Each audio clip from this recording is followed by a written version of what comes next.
وذكر فإن الذكرى تنفع المؤمنين.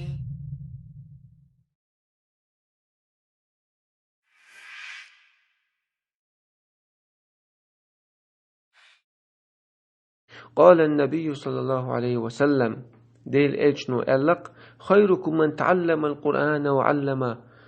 شو قردكو ورك قرآن عامدين يوغ ناقيشون دحيوغش ورقوشون قردكو ورك خيل بايمان باجدي صلى الله عليه وسلم عش قرآن حيوغش نابوغ عيلامزيش حووغس عيلامزن سوق يحا باردالات عايز سوق يحا شو يدي مالبوز لامزن حووغ عيلامز خلط عايز حسبش عيلامز دين سوق يحا هو لي قرآن دحيوغش إن ديل لا دحيوغش خيل عالم نابوت شو حق بوغي عيلامز ديش ديال لامز ديش مالبوز لامز ديش ماجر لامز ديش بحي لامز ديش بحي أوروغش لوش متعلم مشين حيوغش حسبش غربو شبات شي متعلم تحمت شي متعلم تبي سن حيقتوا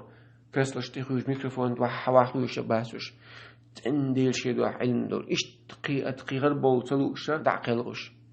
شي نديل دو علم قيل حشواش شقيق انا دعلوتو علم صوت يا شي دي امانه قوچته لقلوج الله تعالى دولوين. قال النبي صلى الله عليه وسلم يغبو بيمر عليه الصلاة والسلام مثل الذي يقرأ القرآن وهو حافظ له مثل مودو خائشن با قرآن دقاخو أشا إذ قرآن دوشو استق مثل مودو ألشا مع السفرة الكرام البررة إذ خدمه ملك سفر ملك شتاني الكرام الله وجه عز وجل يرمي دولش البررة الله متعد الملك شتاني خرو إباه. ومثل الذي يقرأ وهو يتعاهده شالله ورغوري سن مثل موخر دو اج قرآن دوش تو دوشو از يتعديد صدر تخجوق يغ دوش ورغوري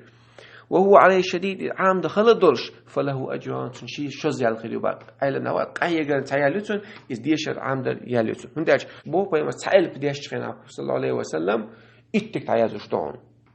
الف لام ميم الچنا فالف دوش تريت صدق تايازوش دون خيل أحتسل القرآن شق ديش دينا جزء ديش شي جزء ديش ملو خيال خيريو قاز الحديث أبو بيما صلى الله عليه وسلم اقرأوا القرآن نش قرآن ديوشيلش فإنه يأتي يوم القيامة شفيعا لأصحابه إذ بقى لقيمة دينا ها دوغر دوشن القرآن ديوش كالبولش ناغن شفاعتش دوغر دوشن القرآن قيمة دينا مل خلش دينا أو عدولش كنا مالت إبالين كحتر شديد وعوش الحتر مخائم الخلق دو قيمة ديال تاسبولنا قول شي حتى شيتي وعشر حتى يقع عليه شروط تاتورق غد يقل تاتورق لقل تاتورق شي حتى شبوق شروط اسخلش دينا مال هيستبال خربوت دينا دينا شي شفعت حديدة يبوخنا ليدر بودو اس دينا قران دوش وس خلو استغنا قران دور دقتن شفعت هرستغ